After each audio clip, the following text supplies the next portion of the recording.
So first up, I'm probably going to start off with Marco Penge. So Marco Penge has been on an absolute tear recently. Incredible.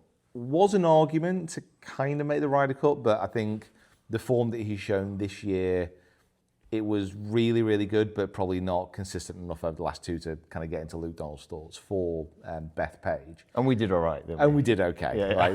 Like I'm sure we missed him, but we kind of did. But he's won in Spain, the Madrid Open. And with Marco, he's a relatively young pro. Yeah. He's obviously playing some incredible golf right now. And his real weapon is his distance. It's super powerful. I was seeing him on Instagram in his last event, and it was like, over 190 ball speed or something? It's just absolutely ridiculous. Every kind of clip I see of him, distance-wise, it's pretty much high 80s, 190s. Yeah. Now, to put that in context. And that's in real play. Yeah. You know, so I mean, you see obviously people doing this when they're smashing and warming up and stuff and having a bit of fun, but this guy's doing it in tournament conditions under the gun, which is super impressive and is accurate. Yeah. I mean, there's only really a few players who are going to be able to match that as far as ball speed go. I mean, you have Bryson, Rory can get there as well if he's really pushing it. But I mean, what do you see in? We'll kind of go straight kind of into the coaching there with Marco. Like, if you're looking at his swing and you're looking at building power within a swing, like what does he do and what would you be looking for that you could? He's just tell everybody else. I mean, look, I think the first thing is I think he has a swing that is efficient that allows him then to get power. So, for instance, you look at his natural movement. He's wide. It's at the same time it's under control. He's not all over the place. So once you've got a movement that is reasonably repeatable, then you can kind of you can speed it up. Does that make sense? Yeah. Whereas I think a lot of players, we hear a lot about club head speed at the moment. And one of the things I think it's dangerous for amateurs to start to kind of follow that trend. It's great if you're a tour player because they've already got an efficient motion. They're already making solid contact. They've already got the ball flight, on a rope. So in order for them to compete now at the highest level, they've had to step on it. They've had to increase that club head speed. I think for maybe the amateurs maybe watching, I think first and foremost, it's just let's make some solid contact first. Let's get you, striking the ball on a more consistent basis. Let's start to kind of focus on things that are going to make you a bit more accurate. And then that's where I would always start. And what Marco's able to do is you see him, he's using a lot of the ground force. He's using that vertical. You can see the way he's, almost jumping, to smash that driver.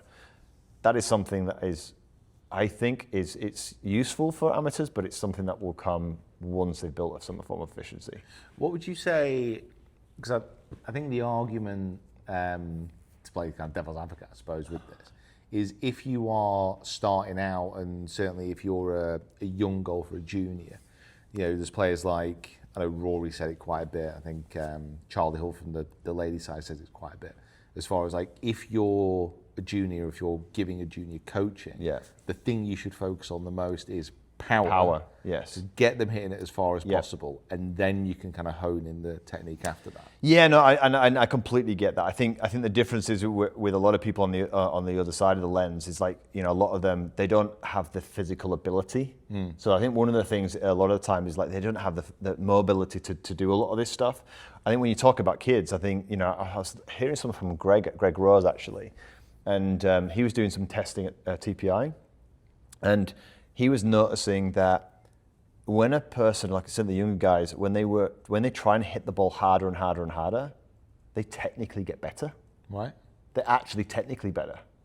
I think sometimes if you're being very careful, that is, you've seen the guys who are like over the golf ball. They're like, make sure I strike this perfect, and everything becomes a bit too controlled. That's different. Yeah. That's then when your technique is almost like it's pointless. It's like Whereas the better players, I mean, like what Greg was saying, is like the guys are technically getting better and better and better because their bodies move more efficiently because of that intent. Yeah. I think it's something that I was a little bit of a guilty of this when I was coaching, certainly when I started out coaching properly, about trying to figure out how people were moving and their limitations before trying to add things into their swing. Yes. Like you're still giving a lot, you're still giving a lot of lessons. I really don't coach at all anymore. Like, how would you go about assessing that originally? Because if people come in for lessons, great. It's unbelievable. So it's a really good example. So I had this. So I did a lesson recently on this. So a guy comes to me and he said, I saw that lesson that you did with Pete Cowan on my channel. I absolutely loved it, and I'm really, really struggling. And Pete talked about from here, like setting the kind of right arm in position and being able to put pressure on the back of the golf ball. The problem is, so one of the things we'll do is like if you take somebody here and they can't get into external rotation, as an example. Yeah. So I would say at least 50% of my students can't do this. Yeah. Right. So what's the advantage of being able to kind of do this? Well, it's a great way of keeping the club shallow. Right, so it's a really great way of keeping the club shallow on the way down. If this does this, for a lot of people, that will steepen the club, it gets you coming over the top, right? But if you're trying to do this and you physically can't, then you have to find different ways to shallow the club. Yeah. And that's what people don't realize. So instead, if you're like this, which a lot of people are, then you've got other ways to do it. You can shallow it with wrist, you can shallow it with a bit of side bend. There's other ways to do it. So it's kind of recognizing that there is multiple ways to get the job done. And I think for a lot of players at a golf club who do have those ailments, it's definitely worth kind of seeing a coach that measures those kind of things. Yeah. Well, I know we went through, certainly I went through a little bit of training when I was doing my PJ about biomechanics and physical assessment. I think it's a tricky one when you get somebody in for a lesson to then say, okay, Dave, you're 54 years old, you've been a bricklayer all your life.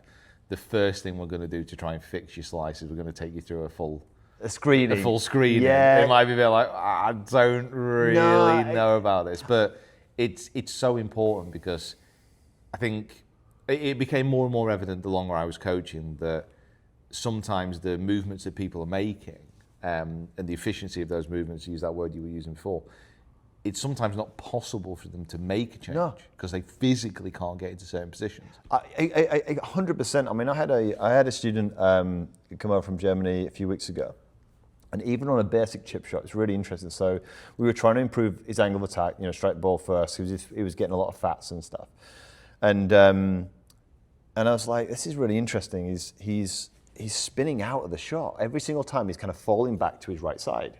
No, during chipping. During just a basic chip shot, and he did it massively in the swing. So he would literally turn back. So he would come down, he'd turn behind, and he'd fall back, and he'd start fatting it, thin it. So I was like, okay, it's interesting. So he showed me some videos, and when he came over, we started with his chipping. I thought, my God, he's doing the same thing as chipping. He's kind of like moving backwards. So naturally, I wouldn't have thought that would have been a fitness thing or a limitation on such a small shot. So I try to kind of move him forward onto his left side and just keep him there and just kind of, get him striking it. But whenever he did that, he moved back. And so we did a little assessment and he physically couldn't get there. Right? So, and it hurt him. It actually hurt him to stay there. Right? So he was always serving it. So what we did was we had to completely adapt everything we did. So we got his right foot way back. We did some other little tweaks because we needed, look, science is science, right? So you can't cheat a ball, a strike. So we have to get him striking that golf ball, but we had to completely adapt him. And from down the line, if anyone was watching him chip, they were like, what the hell's he doing? But it worked. Yeah. So there's an example of like, if you don't have that ability or flexibility, you're really struggling. Just getting some form of assessment, I think, opens the door to think, okay, you can't make that move. Let's try something different.